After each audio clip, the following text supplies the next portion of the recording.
Hi everyone! I hope you're all enjoying the event today and seeing everyone's panels. This is so exciting because I'm just used to watching these and not actually taking part in them, so it's a little nerve-wracking for me.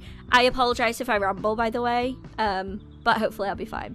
So, my name is Tia. Hi, I am the writer and director of a little Sims 4 voiceover series called Serenville Stories Invisible, or just Invisible for short, I guess. I am here today because some of you guys have sent in some questions, and I'm going to try my best to answer them, so let's get started.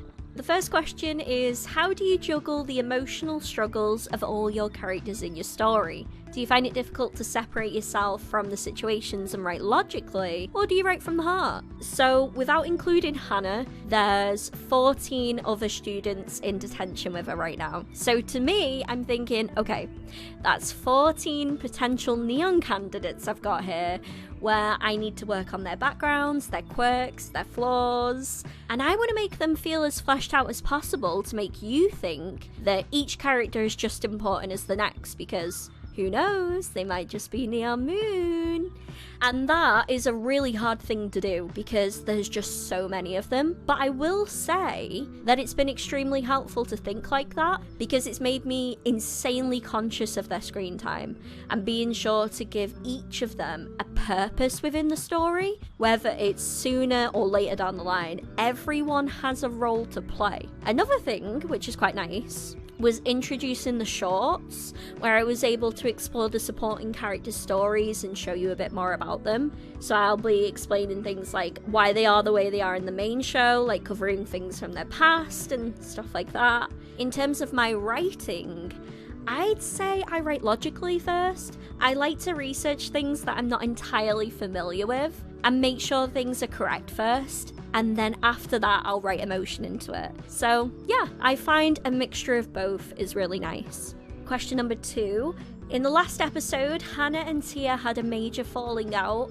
What were your thoughts and feelings whilst writing this conflict? I loved writing that argument. I think it was a really important thing for both of their character development going forward because it takes them in two very different directions.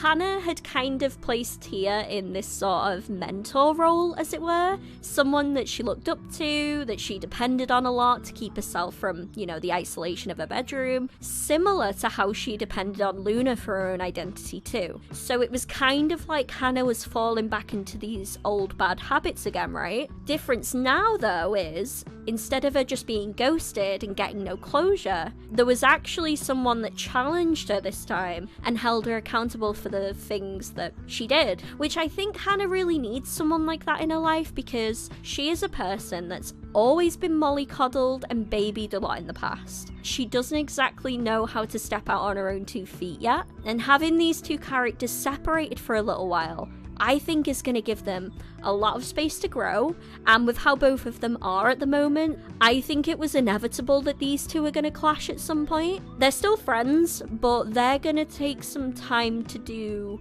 other things for a little while before meeting again. And yeah, that's all I can really say about that without giving away too many spoilers. Okay, question number 3. Invisible has been in your life and our lives for so long, and as fans, we couldn't be more grateful that the show is still here with us. Why, thank you. How do you keep up with the motivation to work on the series, especially considering the extremely high quality, I don't know about that, of episodes you put out? Any tricks to avoid the infamous machinima director burnout? You know the saying that if you love your job, then you'll never have to work a day in your life? Kinda rings true with this hobby, I think. Because it helps when you really love the story you're making. But then again, there is also a drawback with that too. You'll enjoy making it so much that it starts to take over your life in a really unhealthy way. Like pulling all-nighters to rush an episode out, or forgetting to eat because you've spent the last 8 hours sitting at your desk filming. When it gets to that point, you do risk creative burnout, and that is a really bad place to be, my friends. There's absolutely no shame in coming back to things another day when you're in a better headspace and trying again.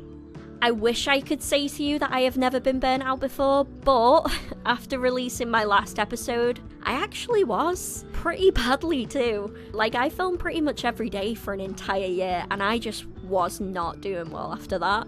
So I had to make the decision after finishing the episodes to say to myself, okay, I need to take a step back from this. And that's what I did. Ever since then, I have learned to balance the things in my life and have fun doing other things rather than just doing Sims stuff all the time. So now, as I am filming episode 6, I'll only work on Invisible when I feel like it, or when I'm inspired, because I know that's when I produce my best work. I don't force it or rush it anymore, and if it takes me longer, so be it. Question number 4. Apart from Tia, the character, are there any characters you connect with the most, and which characters do you least connect with?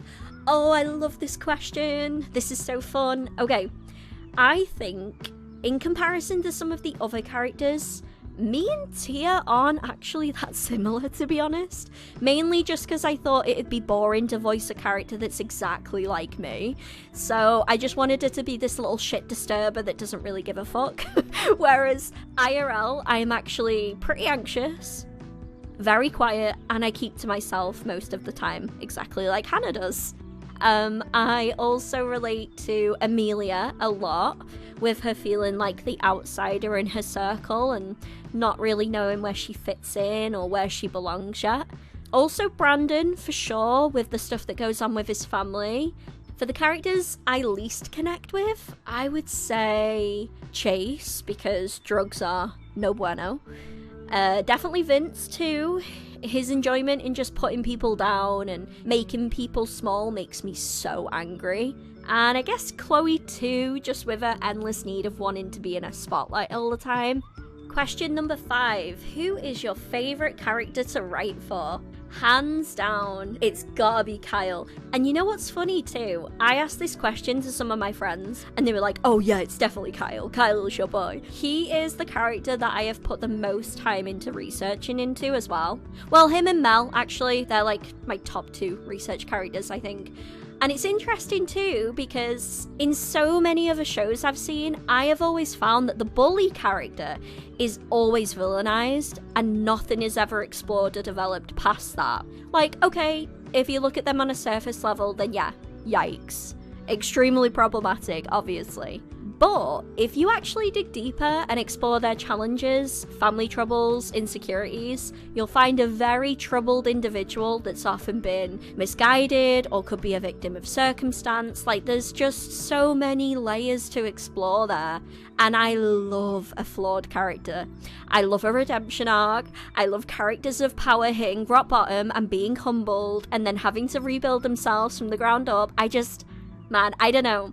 I find I just get the most enjoyment when I'm writing Kyle's character and seeing his development and knowing how far he goes.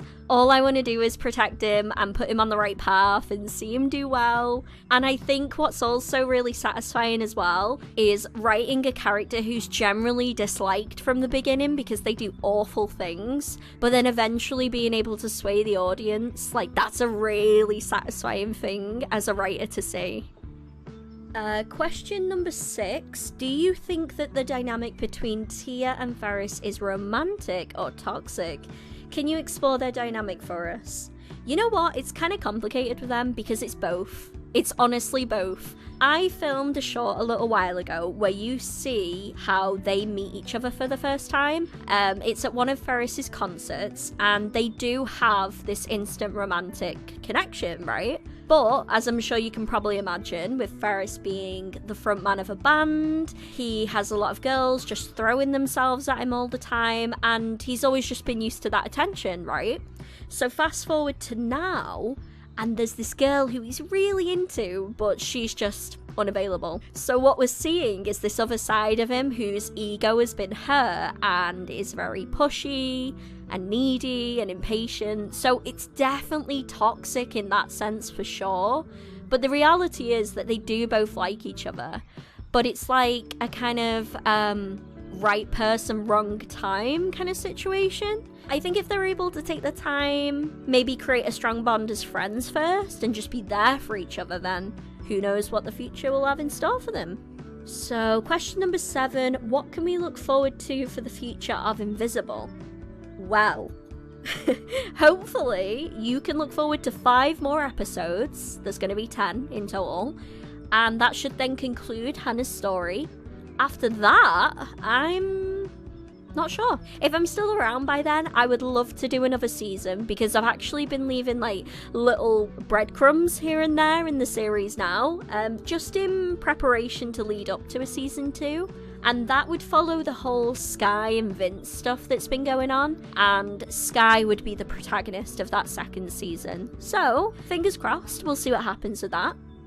Okay, question number 8. What do you hope audiences take away from Invisible? This is a hard question, isn't it? It's difficult because it's hard to just give one straight answer for this, because I think everyone that watches will probably have a different answer, because there's so many different stories I'm trying to tackle at once, and there's a lot to unpack. But I think it's ultimately about looking past that facade that everyone puts up, and if you pull back the mask, you'll eventually see a person who is struggling and just trying to live their life and just get to the next day in whichever way they can. And that can be kids, parents, teachers. People are flawed. They do stupid shit. And if my show is able to help you open your eyes a little and allow you to, you know, look past all that surface level stuff and make you a little bit more aware and patient and conscious, then I think that's a beautiful thing. So, yeah. Alright, that's me done. Thank you very much for sending in the questions. I hope you enjoy the rest of the event today and checking out all these panels. It's such an exciting time. I hope you enjoy it, and I'll see you guys soon. Bye! Have fun!